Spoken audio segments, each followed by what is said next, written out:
Ezequiel 36, nós vamos ler do verso 9 até o verso 11. Ezequiel 36, do verso 9 ao verso 11. A palavra de Deus diz assim: Porque eis que estou convosco, voltar-me-ei para vós outros, e sereis lavrados e semeados. Multiplicarei homens sobre vós, a toda a casa de Israel. Sim, todas as cidades serão habitadas, e os lugares devastados serão edificados. Multiplicarei homens e animais sobre vós, eles se multiplicarão e serão fecundos. Falo-ei habitar-vos como dantes, e vos tratarei melhor do que outrora, e sabereis que eu sou o Senhor. Amém.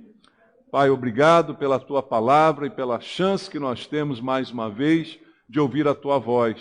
E aquilo que precisamos e queremos, e por isso te pedimos em oração, fala conosco, Pai, que a Tua palavra seja nosso alimento esta noite, edifique a nossa vida, transforme, Pai, dê direção, nos livre do engano e do mal. A palavra é a verdade e a verdade liberta, Pai. Que isso aconteça essa noite ao ouvirmos a Tua voz. E eu entrego a minha vida ao Senhor, pedindo graça, misericórdia, clamando pela unção do Teu Espírito que me capacita a ministrar Tua palavra, para que todos nós aqui sejamos abençoados por ela. É o que eu te peço em oração com meus irmãos, em nome de Jesus. Amém. Podem sentar, irmãos. Amados, este texto do profeta Ezequiel é um texto que fala de restauração. Israel, por causa do pecado, enfrentou toda sorte de males, como a Bíblia nos conta. O povo foi algumas vezes dominado por seus inimigos, aprisionado. E Ezequiel recebe uma palavra do Senhor falando de restauração. E é interessante, a gente percebe esse conceito em toda a Bíblia, que a alegria de Deus é a restauração. Embora só precise de restauração, normalmente, quem falhou, quem caiu, quem pecou, quem errou. Mas Deus tem alegria em restaurar. Tudo que estava acontecendo com Israel acontecia por causa deles mesmos, dos pecados que eles cometeram, das falhas que eles deixaram passar, e por isso sofreram tudo que estavam sofrendo como povo, como nação. Mas Deus traz uma palavra de restauração, e a gente percebe com isso que o que Deus deseja é restaurar o homem.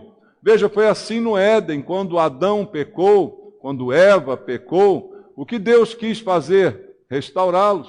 Ora, o problema que eles arrumaram foi por conta deles, mas Deus tem a alegria de dar a oportunidade de voltar, de fazer novamente, de consertar. Então essa é uma característica de Deus que nós vemos aqui na palavra de Deus. Então, se a gente cai, o que o Senhor deseja é nos reerguer. E sempre que Deus restaura alguém, o resultado final é melhor do que o que havia no início.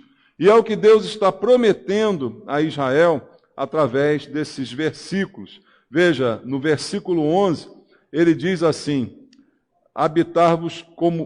falo-ei habitar-vos como dantes, e vos tratarei melhor do que outrora. Vou tratar vocês melhor do que antes, e saberão que eu sou o Senhor. Então veja, Deus faz uma promessa de ser ainda melhor para aquele povo que errou, que pecou e que estava longe de Deus. Então, essa é uma característica que se aplica aos filhos de Deus. Veja bem, se eu pego essa verdade e aplico a qualquer pessoa, pode ser que isso sirva como um estímulo para o pecado. Então eu posso cair, então eu posso pecar, então eu posso fazer o que eu quiser, porque no final a alegria de Deus é me restaurar. No final, o que Deus deseja é me tratar ainda melhor do que antes. Amados, isto não é uma verdade absoluta para ser propagada assim para todas as pessoas, mas Deus está falando do seu povo, o povo de Deus. E quem é o povo de Deus hoje? A igreja de Jesus. Nós somos povo de Deus. Para nós, esses princípios também se aplicam. Para o mundo se aplica um princípio da palavra de Deus também que diz assim: um abismo chama outro abismo. Uma queda chama uma outra queda mais profunda ainda. Mas para nós, Deus tem algo diferente. Mas isso também não me dá o direito de achar que eu posso viver de qualquer forma. Mas, pelo contrário, que isso seja para nós um estímulo de perceber como é grande o amor de Deus sobre a nossa vida, como é grande o seu cuidado sobre nós, de forma que esse amor produza um constrangimento. É como Paulo dizia, o amor de Cristo nos constrange, porque Ele morreu por nós, sendo nós ainda pecadores. Então, olha o constrangimento aí. Não é porque eu merecia que Ele fez o que fez por mim e me salvou, mas mesmo sem merecer, Ele morreu por mim e me salvou. Então, a mesma coisa se aplica em relação à nossa restauração. E às vezes nós, como povo de Deus, como cristãos, precisamos de restauração. A gente vive tempos, irmãos, que são tempos difíceis, tempos do fim. A Bíblia até questiona, será que quando Jesus voltar vai achar fé na terra? Então há um esfriamento acontecendo, mesmo dentro do povo de Deus, mesmo na igreja.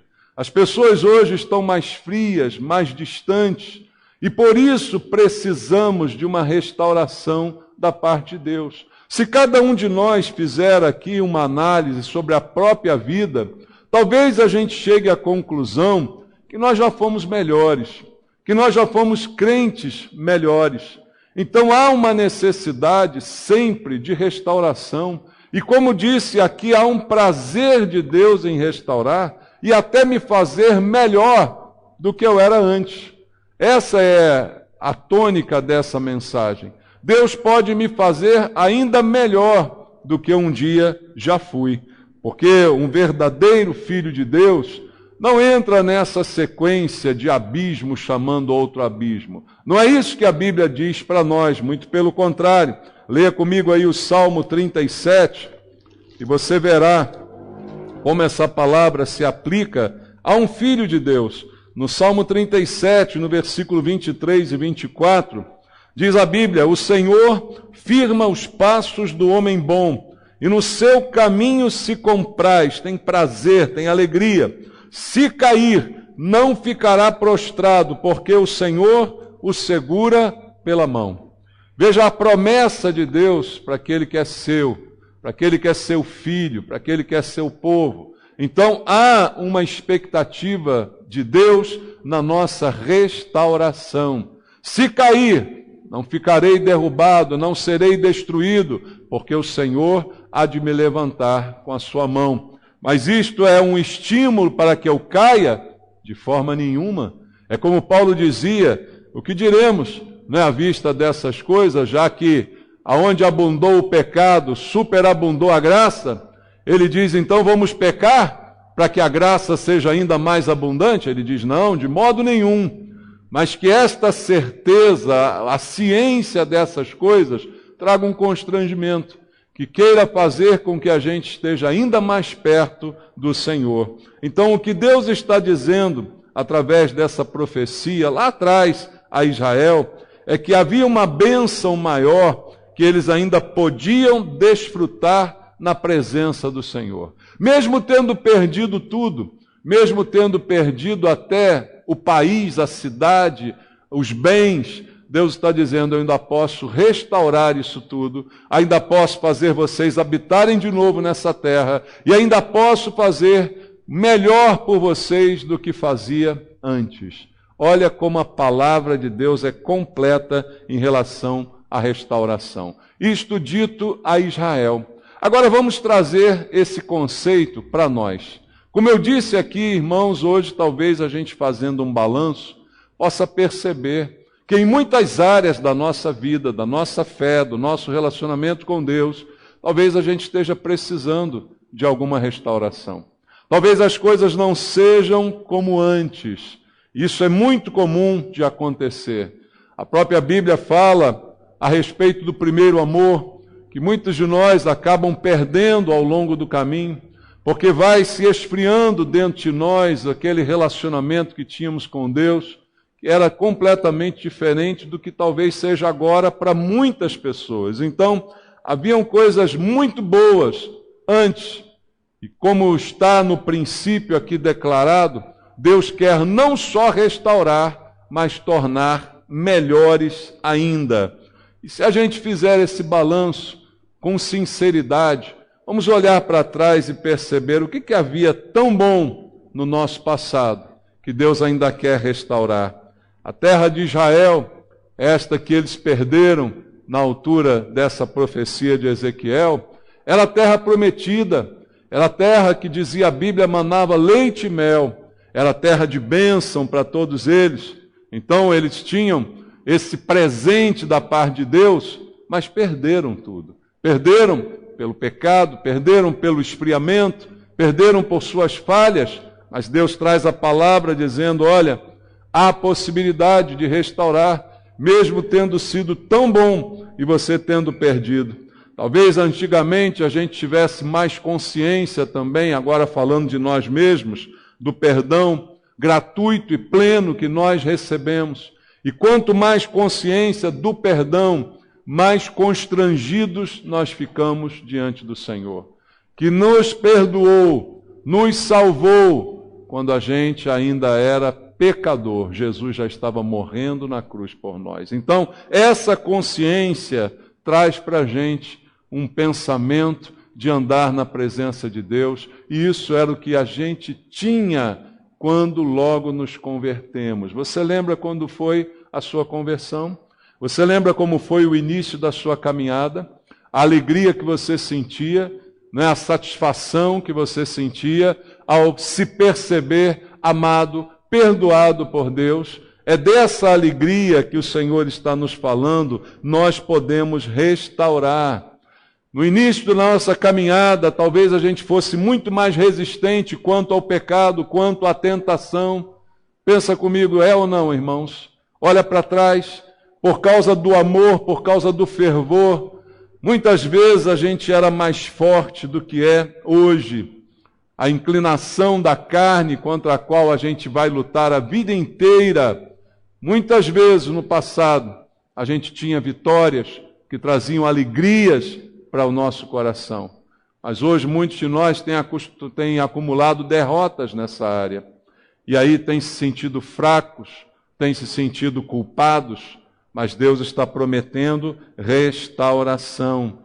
Tudo era melhor quando a nossa comunhão era mais perfeita com Deus. Mais oração, mais intimidade com os irmãos, né? Mais presença na igreja.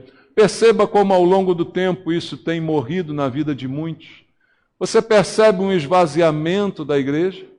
Você percebe uma falta de prazer em estar nos cultos, em estar com os irmãos, em estar em oração, em participar das atividades da igreja? O que é isso? Qual o nome que damos a isso, irmãos? Isso é sinal de que precisamos de uma restauração. Principalmente porque antigamente não era assim. Porque lá atrás as coisas não eram desse jeito.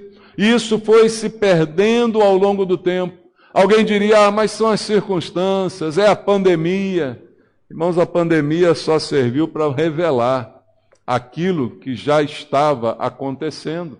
Ela apenas serviu para colocar à tona aquilo que estava submerso, mas que mais cedo ou mais tarde se manifestaria. Então nós percebemos hoje na igreja que há uma carência de fervor, que há uma carência de dedicação, de pessoas que até creem em Deus, mas perderam o seu primeiro amor, perderam o seu ânimo. Antigamente muito zelo, muito serviço, não é? E agora muita acomodação, muita procrastinação. É tudo isso que tem acontecido. Mas olha o que diz a Bíblia em Apocalipse capítulo 2, versículo 5. Texto que eu citei aqui para você e que agora nós vamos lê-lo na palavra de Deus. Apocalipse capítulo 2, verso 5. Vamos ler o 4 primeiro. Tenho, porém, contra ti que abandonaste o teu primeiro amor. Jesus cobrando isto da igreja, dizendo, eu tenho contra você que você abandonou o primeiro amor. E aí qual é a solução? Ele diz no verso 5, lembra-te, pois, de onde caíste, arrepende-te e volta à prática das primeiras obras. Se não venho a ti, e moverei do seu lugar o teu candeeiro, caso não te arrependas. Isso aqui é muito interessante, porque às vezes a gente coloca essa perda do primeiro amor como algo que é absolutamente natural, que é comum, que é aceitável, como se a gente estivesse fadado a passar por isso. Um dia todos nós vamos perder o primeiro amor. Um dia, com o passar do tempo, a gente vai se acomodar e as coisas vão ficar assim, né? Como se o primeiro amor fosse inevitável de ser perdido. Mas para Jesus, ele não vê assim. Para Jesus, ele considera isso um pecado. Por que eu digo isso? Você leu o versículo 5 comigo? O que ele diz? Lembra-te de onde você caiu. E aí faz o quê? Se arrependa. Ora, só há necessidade de arrependimento para algo que é pecado. Então, esfriar é pecado. Perder o primeiro amor, perder o fervor, perder a dedicação, perder a vontade de ir à igreja, perder a vontade de estar com os irmãos, isso é pecado, que carece de arrependimento, é o que é dito aqui. Então não é algo que eu posso encarar como uma consequência normal. Todo crente, depois de ficar velho, vai ficar mole. Não, não é assim que funciona, irmãos. Pelo contrário, isso é pecado. E a palavra de Deus é arrependa-se. E o que Deus diz para aquele que se arrepende é o que está escrito na profecia de Ezequiel. Eu vou te tratar melhor do que antes. Eu não apenas vou restaurar, mas eu vou fazer você ser ainda melhor. E é possível ser ainda melhor? Sim. É a promessa lá do versículo 11. Vamos voltar lá ao texto, em Ezequiel 36. Olha o versículo 11. Ezequiel, capítulo 36, versículo número 11, que nós lemos aqui no início dessa mensagem. Diz assim, multiplicarei homens e animais sobre vós, eles se multiplicarão e serão fecundos. Falo-ei habitar-vos como dantes, e vos tratarei melhor do que outrora, e sabereis que eu sou o Senhor. Deus promete um tratamento ainda melhor. Então é possível ser ainda melhor. É possível não só restaurar o que se perdeu, como ser melhor do que era antes. Esse é o plano de Deus. Deus não quer apenas que eu volte a ser o que eu era antes. Deus tem sempre algo a mais. Você consegue atingir esse padrão? Não é? Eu não quero apenas ser o que eu era antes, eu quero ser melhor do que antes. Esse é o padrão. E Deus dá como promessa o fato de que vai me tratar ainda melhor do que me tratava antes. Como é que Deus pode me tratar melhor ainda, irmãos? Se já me tratava tão bem, né? Se já tratou você tão bem, se já salvou você sem você merecer, como é que Ele pode ainda melhorar o que é tão bom? Ora, se Deus pode melhorar o que é tão bom, eu também posso melhorar em relação ao que eu já fui um dia. Eu também posso não apenas ser restaurado, mas me tornar muito melhor do que antes. Com uma fé mais firme, mais constante, mais equilibrada, com um conhecimento maior e mais profundo. Porque, veja, o tempo tem que aperfeiçoar a gente, não piorar. O tempo de casa tem que me fazer um crente melhor e não pior. O tempo de experiências com Deus tem que promover um amadurecimento na minha fé. Não é isso que se espera? Então por que eu vou ficar preso àquela coisa de achar que esfriar é normal? Achar que perder o primeiro amor é normal? Não, não é normal. Se eu agora tenho 20 anos, 10 anos, 30 anos de crente, eu agora tinha que ser mais experiente, tinha que ser mais conhecedor da Bíblia, mais especialista na palavra de Deus, mais experiências com o Senhor. Não deveria ser assim? E é isso que Deus deseja fazer, para que eu tenha agora um conhecimento mais profundo, mais equilíbrio também, mais sabedoria, que é algo que vem com o tempo, não é? A gente ganha sabedoria no início, estamos ainda frágeis, estamos ainda inconstantes, mas depois vamos nos aperfeiçoando, vamos amadurecendo, vamos sendo pessoas mais firmes, mais constantes, mais pacientes. Tudo isso tende a melhorar. Na nossa oração, mais perseverantes. O que é a perseverança na oração? É continuar orando, mesmo quando a resposta não vem. É continuar buscando, mesmo quando a solução não aparece no tempo que eu preciso. O que me dá a experiência com Deus vai fazer com que eu ore ainda mais. Ou seja, com que eu seja mais perseverante. Uma pessoa experiente, ela acaba sendo mais perseverante, porque ela tem mais experiências com Deus. Então é isso que Deus quer fazer, que a gente tenha uma utilidade maior, que a gente possa ser um instrumento mais valioso em suas mãos, mesmo que hoje a gente passe por um momento de esfriamento. O que Deus quer para você é te tornar melhor do que você já foi um dia. É tornar a sua fé melhor do que um dia você já teve. E por que eu posso dizer isso? Entre outras coisas, em Provérbios capítulo 4, versículo 18, um texto que eu cito aqui muitas vezes, agora quero ler contigo, Provérbios 4, 18. Há aqui uma promessa de Deus e uma constatação.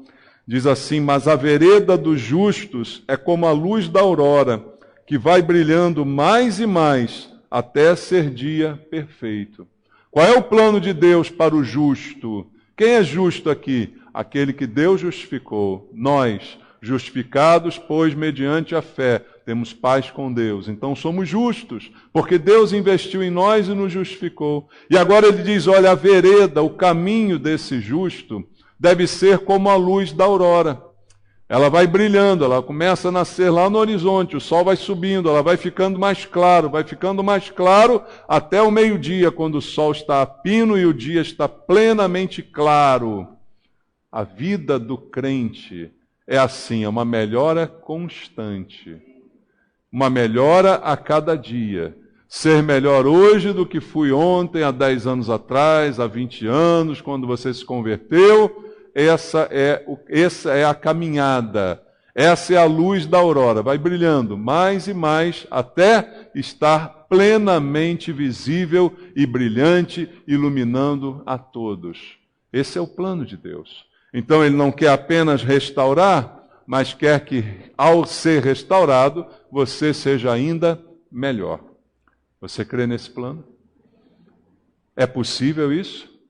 Você ser melhor do que você já foi um dia, você ser hoje mais crente do que você jamais sonhou em ser, mais ativo, mais constante, mais forte, mais firme. Esse é o plano, irmãos. O plano de Deus, quando fala-se de restauração, é disso. Mas como é que eu vou desfrutar disso tudo? O que eu preciso fazer? Já vi o que Deus deseja fazer, e é assim que Deus age. Inclusive usando essa promessa através de Ezequiel, ao povo de Israel. Vou tratar vocês melhor do que antes. Vou pegar essa cidade que vocês abandonaram e foi tomada e vou reconstruí-la. Vou colocar de novo aí homens e animais. Tudo isso está na promessa que a gente leu. A cidade vai se tornar habitável de novo. Ela que está em ruínas hoje vai voltar a ser um lugar bom para se viver. Deus faz essa promessa toda a Israel. E diz, olha, tudo isso vai mudar. Eu creio que Deus quer também mudar se a gente, por acaso, está vivendo hoje um esfriamento, um esvaziamento, não é? Um desânimo. Como já foi dito aqui, não é uma opção para a gente desanimar. Jesus disse, tenha bom ânimo, então não tem essa opção de desanimar. Então, se eu também preciso de uma restauração, a promessa e o padrão de Deus é que quando Ele restaura, faz melhor do que era antes. Quando Ele reconstrói, faz melhor do que era antes. Veja, quando o templo foi reconstruído, o que a Bíblia diz? A glória dessa segunda casa vai ser ainda maior. Então, eu preciso entender que Deus quer sempre melhorar as coisas, inclusive a minha vida. Agora, o que eu preciso fazer para que tudo isso aconteça? Eu preciso voltar à presença de Deus. Voltar à simplicidade da fé. Coisas que a gente talvez já tenha esquecido. A simplicidade da fé em Cristo. Eu falei aqui no domingo, irmãos, sobre a maneira como Jesus elogiou a criança, colocada no meio dos apóstolos, e ele disse: se vocês não se tornarem como esta criança, de modo nenhum vocês vão poder entrar no reino dos céus. O que Jesus queria dizer com isso? Como ser como criança? Eu acho que a gente cantou um louvor aqui hoje assim, não cantou? Quero ser como criança. Como? Criança levada, criança que faz coisa errada, criança que faz bobagem? Não é disso que Jesus está falando. Mas ele está falando da simplicidade da criança, do coração da criança. E o que Deus quer para que eu volte a ser tudo que já fui um dia e ainda melhor, que o meu coração seja como dessa criança, seja simples, seja apenas uma fé simples. E parece que ao longo do tempo a gente começa a complicar a fé. Eu não sei se você lembra quando você se converteu, quero trazer de novo a sua memória, como foi lá no início, você não sabia muita coisa, era assim, foi assim comigo, eu acredito que tenha sido com muitos irmãos assim também. Você não sabia nada de teologia, sabia? Alguém aqui já se converteu sendo teólogo? Já sabendo tudo, né? Já li a Bíblia 3, 4 vezes, aí vou me converter? Muito raro isso acontecer. Então a gente não sabia muita coisa, mas o que a gente sabia era suficiente para atrair o nosso coração para Deus, para nos ligar definitivamente ao Senhor. Isso já era suficiente. E aí o tempo foi passando, e nada de errado você estudar a Bíblia, você querer mais conhecimento, você querer mais saber as coisas de Deus, mais teologia, ótimo! Mas será que a gente substituiu a fé simples pelo raciocínio teológico? Será que a gente substituiu a crença simples pelas complicações das teologias? Eu creio que a única coisa que Deus espera de mim é que eu volte a ser como criança, como nós louvamos aqui essa noite. Que a gente simplesmente creia. O que Jesus espera? O que Deus espera? Que eu creia nele. A Bíblia diz: sem fé é impossível agradar a Deus. É necessário que aquele que se aproxima de Deus creia que ele existe. Esse versículo sempre foi muito intrigante. Ora, é necessário que aquele que se aproxima de Deus creia que ele existe. É possível falar de Deus, é possível pregar sobre Deus, é possível conversar sobre Deus e de repente não crer que ele existe. Que ele seja apenas uma teoria, mas na prática há pessoas que não creem em Deus. Talvez a gente possa fazer aqui umas pregações sobre crentes incrédulos. Parece muito estranho, né? Contraditório. Mas é possível, e eu creio que existam pessoas que estão na igreja, mas que na verdade não creem em Deus. Têm uma ideia sobre Deus, mas na verdade não creiam que Ele existe. De verdade, de fato. Tem uma suposição sobre Deus.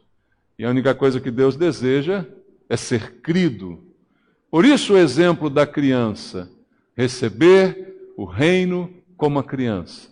Que acredita, sem muito questionar, sem ter que ter muitas provas teológicas para acreditar, mas simplesmente crê, simplesmente acredita. É o que Deus espera de mim, de você, para que haja essa restauração tão aqui prometida. Talvez também uma atitude de abandonar pecados que a gente acabou deixando entrar e fazer parte da nossa vida sem se dar conta, sem se perceber. Pecados que viraram rotinas na nossa vida. Talvez Deus espere da gente um posicionamento mais firme em relação a nós mesmos. Talvez o muito conhecimento da teologia faça a gente julgar muitos outros, mas não julgar a nós mesmos. E a Bíblia diz que se nós julgarmos a nós mesmos, nós não seremos julgados por ninguém. Talvez seja isso que falte, para que Deus então cumpra a sua promessa de restaurar e de fazer ainda melhor, mais comunhão com Deus, com a igreja, com os irmãos, mais prazer, mais alegria, tudo isso. Ter o desejo de crescer na fé. Sem fé é impossível agradá-lo. Então o que eu mais preciso? Fé. Eu preciso mais de fé do que de sacrifícios. Como diz a Bíblia, é melhor obedecer do que sacrificar. Mas a gente troca uma coisa pela outra. E uma coisa, esse texto me deixa claro.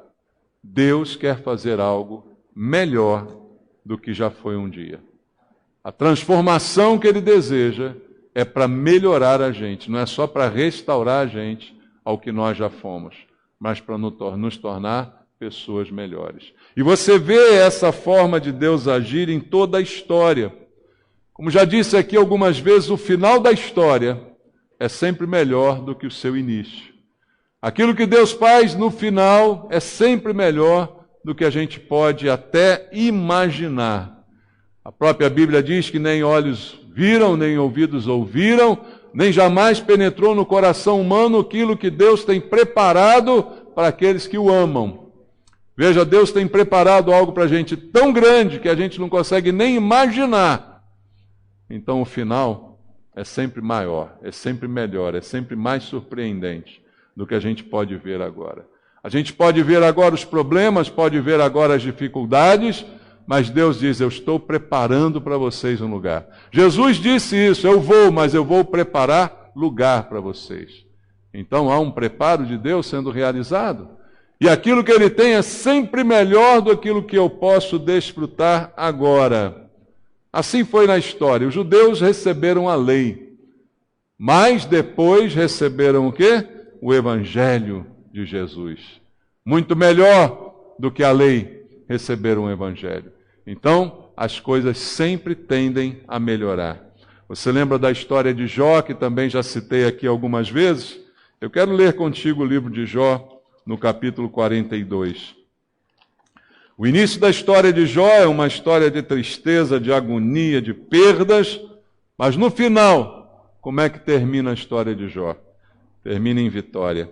Jó capítulo 42, ele diz no verso 5, eu te conhecia só de ouvir, mas agora os meus olhos te veem, por isso me abomino, me arrependo no pó e na cinza. Agora vai lá no versículo 12 do mesmo capítulo.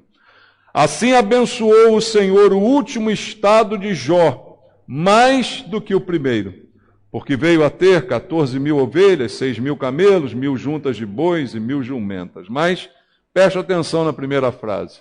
Assim abençoou o Senhor o último estado de Jó, mais do que o primeiro. O final da história é sempre melhor. Aquilo que Deus vai fazer na sua vida vai ser sempre melhor do que aquilo que Ele já fez. Em relação a tudo aquilo que a gente vive na presença de Deus, no rumo que a nossa vida pode tomar e na restauração que Deus quer produzir. Eu só não concordo com uma frase que às vezes falam por aí, que o melhor de Deus está por vir. Isso eu não concordo, porque o melhor de Deus já veio. É Jesus, né, irmãos? Mas o que Deus faz no final é sempre melhor do que o que já fez um dia. O segundo estado de Jó foi melhor do que o seu primeiro, embora o seu primeiro já fosse bom. Mas o segundo estado foi ainda melhor. Então o que Deus deseja é que a luz da aurora brilhe mais e mais, até ser dia perfeito. E que a gente melhore cada dia mais. E é assim que Deus tem feito ao longo da história. E todas estas coisas Saber de tudo isso só aumenta a nossa responsabilidade diante daquilo que o Senhor quer fazer. Então, para que a nossa reflexão hoje seja completa, o que precisamos fazer? Olhar para dentro de nós. Nós vamos tomar a ceia daqui a pouco, e a ceia é um convite a examinar a si mesmo. Não é o que diz a Bíblia? Ninguém participe sem antes examinar o próprio coração. Examinar a si mesmo e perceber aonde eu estou, em que estágio eu estou na minha fé, no meu relacionamento com Deus. Tem coisas para melhorar ou está bom do jeito que está? Tem coisas mais para o Senhor fazer, há coisas que Ele pode restaurar e ainda tornar melhor, ou já fez tudo que era possível e não há mais nada que se realizar? O meu primeiro estado ainda está vigente e é bom, ou há um segundo estado ainda melhor que Ele pode trazer para a minha vida? É essa reflexão que a gente precisa fazer. Cada um aqui sabe de si mesmo. Talvez essa palavra sirva mais para uns do que para outros, mas para todos nós, a interrogação de Deus é: como está a sua fé? Como está o seu relacionamento comigo?